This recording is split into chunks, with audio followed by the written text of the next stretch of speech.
કાજલ બુલેટિનના digital platform ઉપર આપનું હાર્દિક સ્વાગત છે અને હું છું આપની સાથે સાદિક કાજલવાલા।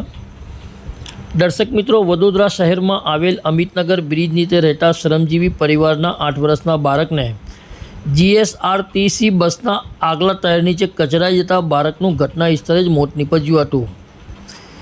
ઘટનાની જાણ સ્થાનિકોને થતાં લોકો એકત્ર થયા હતા અને તંત્ર સામે ભારે રોષ વ્યક્ત કર્યો હતો।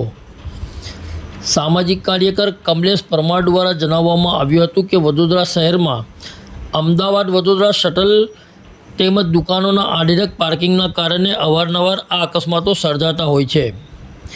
તેમણે વધુમાં આક્ષેપ સાથે જણાવ્યું હતું કે આ જગ્યાએ ટ્રાફિક પોલીસ દ્વારા કોઈપણ પ્રકારની કાર્યવાહી કરવામાં આવતી નથી। સાથે સાથે તેમણે વધુ જણાવ્યું હતું કે શ્રમજીવી પરિવારના સભ્યોને ન્યાય મળે અને યોગ્ય વળતર મળે તે માટે પણ તંત્રને અપીલ કરી હતી। વડોદરાથી સાદિક કાજલવાલાનો ખાસ રિપોર્ટ।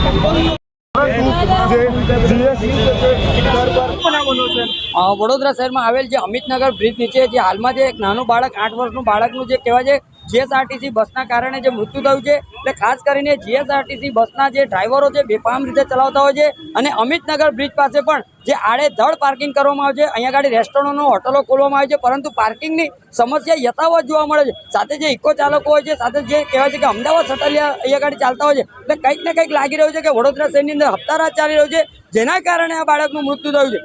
જ્યારે વડોદરા શહેરની અંદર ટ્રાફિક અવેરનેસ માટે લાખો રૂપિયા ખર્ચ કરવામાં આવતા હોય છે, સાથે જે કહેવાય છે નેતાઓ લીલી ઝંડી આપીને જે કહેવાય છે કે તે ટ્રાફિક અવેરનેસનો કાર્યક્રમ કરી રહ્યા છે, પરંતુ સાચી ટ્રાફિક અવેરનેસ માટે જે કહેવાય છે કે જે આડેધડ લોકો પાર્કિંગ કરતા હોય, જાતે જે કહેવાય છે કે જે દુકાનના સંચાલકો હોય તેઓની પાસે પાર્કિંગની વ્યવસ્થા ના હોય, આવા તમામ લોકોની સામે કાયદાકીય કાર્યવાહી કરવામાં આવે ત્યારે જ કહેવાય કે ટ્રાફિક અવેરનેસ સાચી દિશામાં તમે કાર્યક્રમ કર્યો છે। પરંતુ લાગી રહ્યો છે કે કંઈક ને કંઈક જ્યારે ઘોડા છૂટી જાય છે ત્યારબાદ તબેલાને તાળા મારવા જતા હોય તેવા ઘટ સર્જાતા હોય ત્યારે આ બાળકને જીએસઆરટીસી બસના સંચાલકના જે પણ જવાબદાર અધિકારીઓ, સાથે જે ટ્રાફિક શાખાના અધિકારીઓ અને કોર્પોરેશન વિભાગના અધિકારી, આ તમામ લોકોએ સાથે મળીને બાળકને સાચી રીતે સાચા દિશામાં ન્યાય અપાવવો જોઈએ અને સારું વળતર મળે તેવી એક આશા अपेक्षा रखिए।